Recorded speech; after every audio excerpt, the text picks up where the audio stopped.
Dragos, based on your location, what's your analysis of the authorities and the law in Romania, and then what I see being minions of the Matrix and the worldwide cabal that wants to silence our brother and his brothers?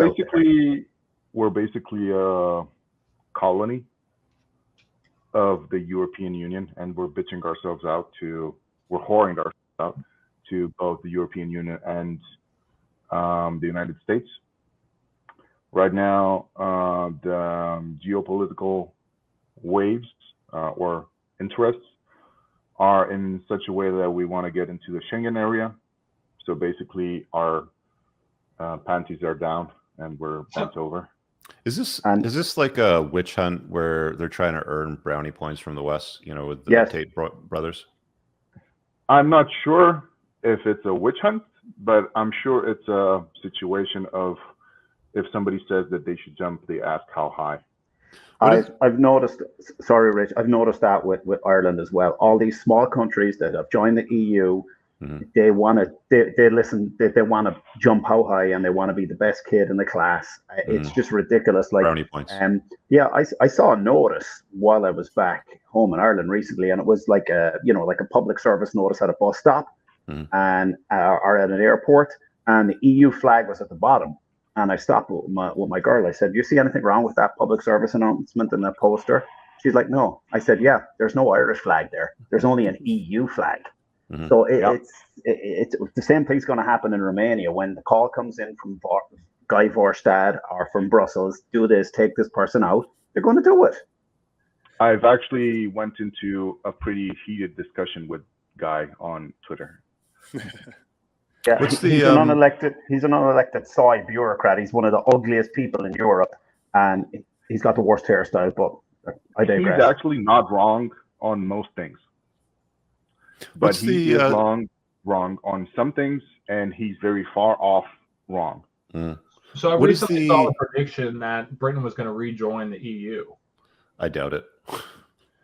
I mean, it's going to take a huge push from the globalist side of things. Dragos, I wanted to ask you, what's the general consensus? Like, what's the country saying about this whole thing with Andrew and Tristan Tate right now?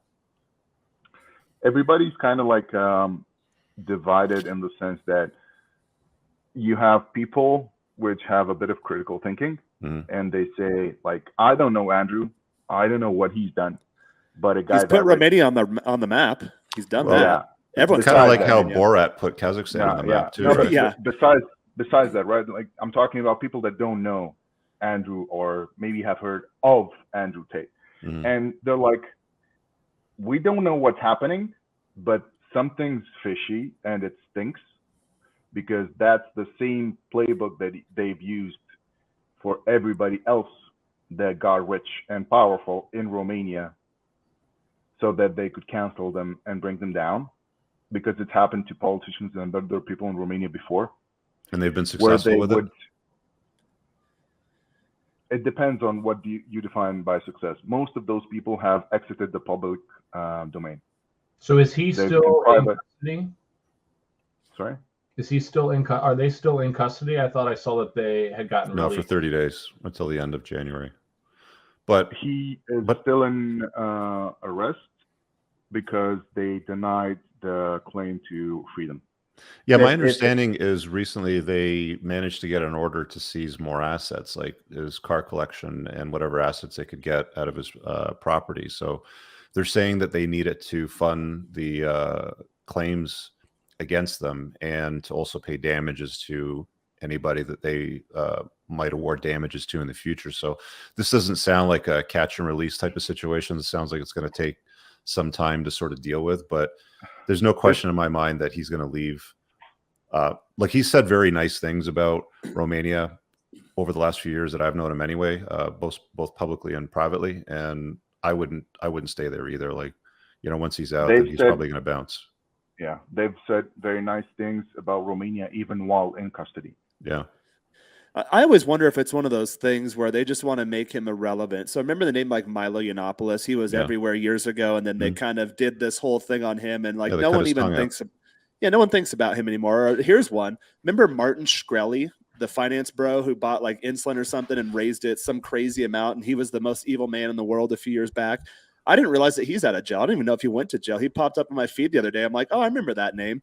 Watched like 2 minutes of his cast, and he's just some like gaming finance dork, and he's actually really smart, really bright. I enjoy some of his content, but he just fell off the face of the earth in terms of the public sphere. I'm wondering if that's the end game with the Tates. Like, it doesn't really matter if they get arrested or jailed or not, as long as they disappear. I didn't quite finish my reply. Mm-hmm. There's two types of people that have their views in Romania about Tate. One of the categories is the people that look at this as with a critical thinking type of view, even though they might know about Andrew or Tristan or both of them or not. But they know that usually when something like this happens and it's not some wide-backed gorilla somewhere in a fucking second-rate city in Romania pimping out some whatever you want to use, word you want to use, chicks that look like grandma. Those are the types of guys that get busted for the accusations that they have been busted on. So you got these people that look at this and say, okay, something's up. I think it's an Al Capone type of situation where they came into his house on some bogus accusations. They took the laptops, the PCs, the hard drives, everything. They went through that trying to look for something else. And now they're finding something else, and they're hitting them with the book, hoping that something will stick. And then you've got the second type of people in Romania, which are basically brainwashed idiots that watch TV, and they would read news article and believe every single word, even though they look at the facts written in the article. And it's like a combination between an article written in 2015 with some other piece of information that was in 2019 and something else to prove that something happened in 2022. And it's like a total word spaghetti sandwich. And they don't have the critical thinking capacity to look through that and see what it is. Well, I mean, those are the two types of these days. Critical thinking skill, that's most people these days. Critical thinking skills has been sucked out of everybody because the powers to be don't want critical thinkers, right? But it's a bit different in Romania. It's a bit different in Romania in the sense that even though most people don't have critical thinking, they're very skeptical of mainstream media. They're very skeptical of the government. Yes, I am because. No, I'm noticing that too, Drake. I agree. For the first time ever back in Ireland, I have noticed that there is skepticism rising about the government, and I've given up waiting to get to the conspiracy theory or the conspiracy theory to come through. We all know that the authorities were sent after the Tates because of their influence on young men, and that the reason why my 14-year-old son and every one of his bros follows these guys religiously. They do not want guys getting unplugged from the Matrix, and that's why they took him. That's why they took him out. If he was one reason why somebody would get canceled out of their Uber account. Well, they canceled everything simultaneously. What reason is there for that? If that it's a coordinated attack. It's if that doesn't prove that there's a worldwide cabal to cancel him everywhere. There was a meeting took place. It was remember what was the Mafia Council?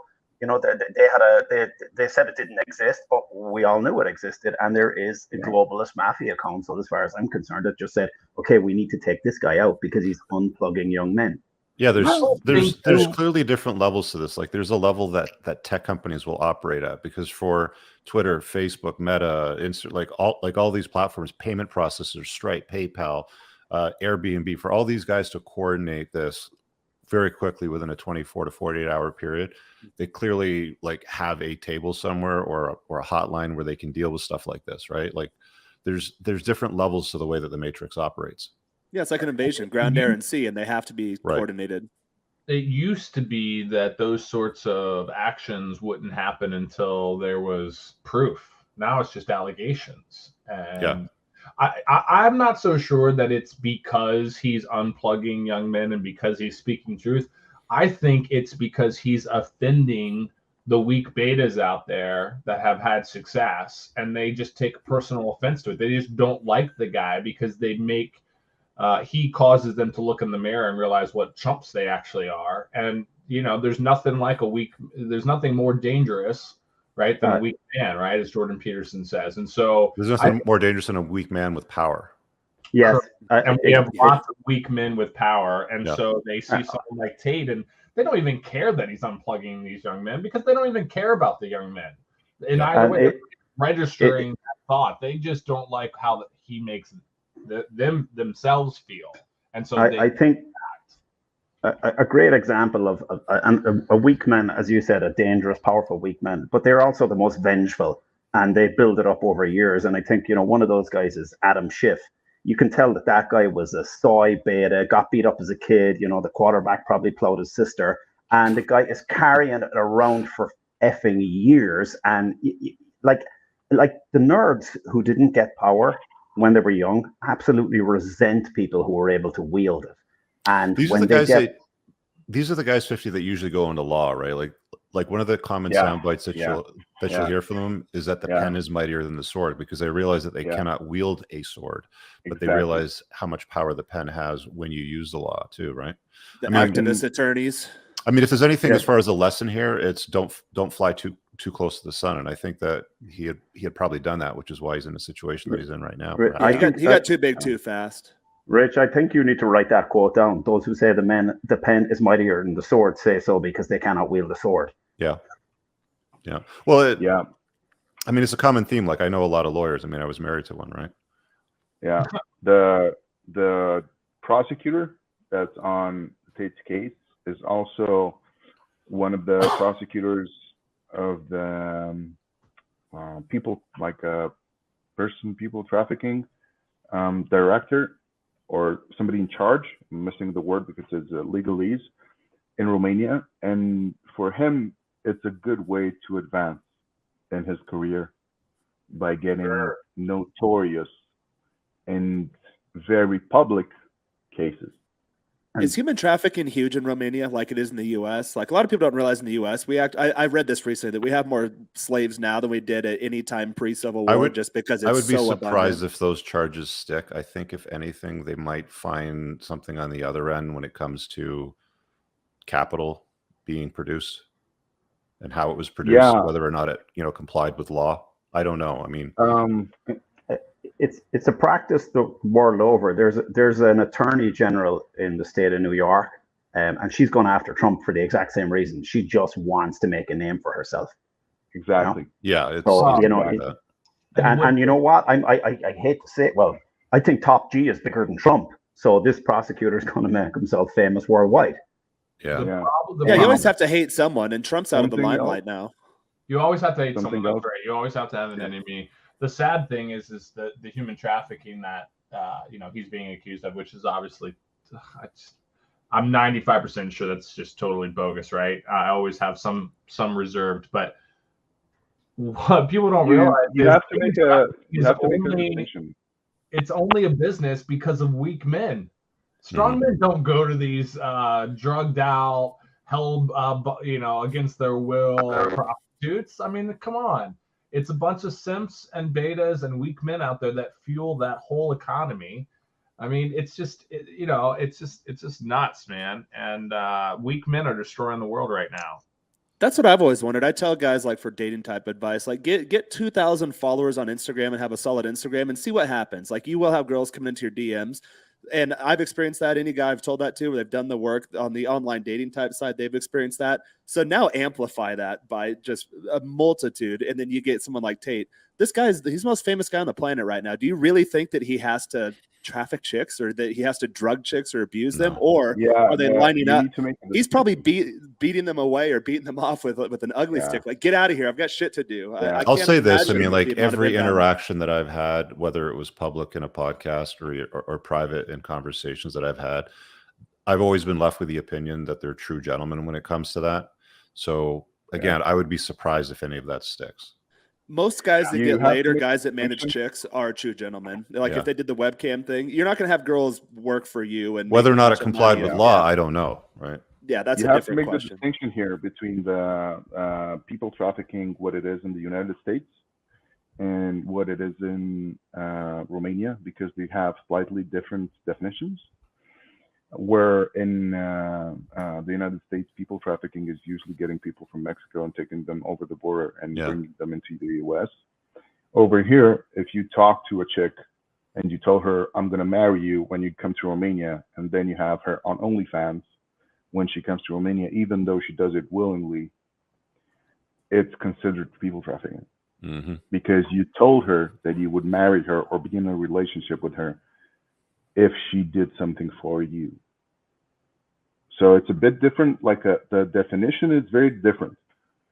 Also, for example, they would have security, right, at the house where the chicks were, because obviously 4, 5, 6, whatever beautiful chicks staying in the same house attracts some attention, and you want some security for them because that's what you are doing. Basically, you are providing them a carefree environment and a carefree world, right? This is the understanding, right? And if you have security there, it's like, oh, but you're not protecting them. You're keeping them from running away, right? You see, they're spinning it, everything in a different did Andrew actually run did he manage? Because I know he talks about how he would manage women to help with only. No, they've openly stated, even on my podcast, there was like 75 gals that they run at one time. Yeah, they did the cam thing even before OnlyFans did that. Their operation. What's the question? So the Tate brothers did manage performers on OnlyFans. Is that a true statement? If they were managing them personally?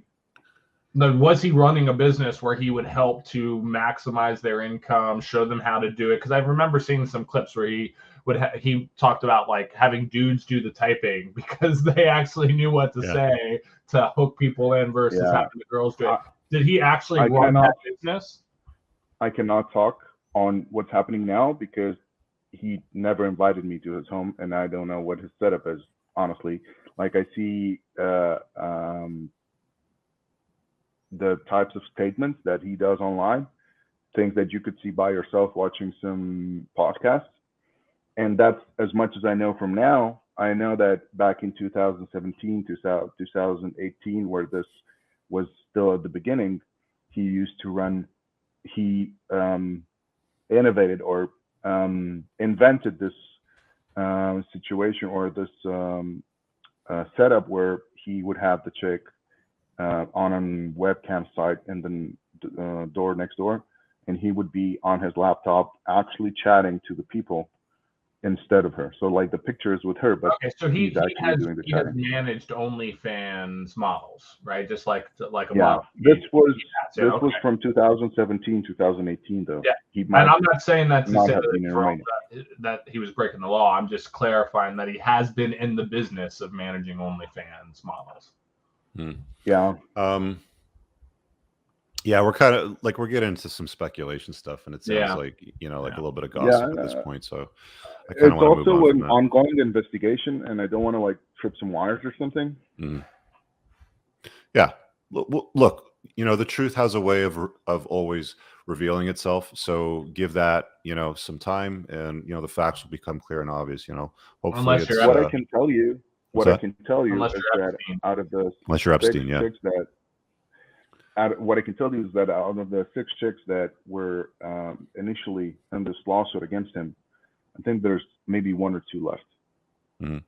Well, I guarantee there's some money going to them for them to stick around at this point. I really hope you guys enjoyed that clip. If you want to watch the full-length podcast, you can find that over here, that clip's from. If you're newer to the channel, make sure you hit subscribe over here, and pin down below in the top comment, you'll find a bunch of useful links to my website, my supplement line, books, and a bunch of other stuff. Have an amazing day. Peace out.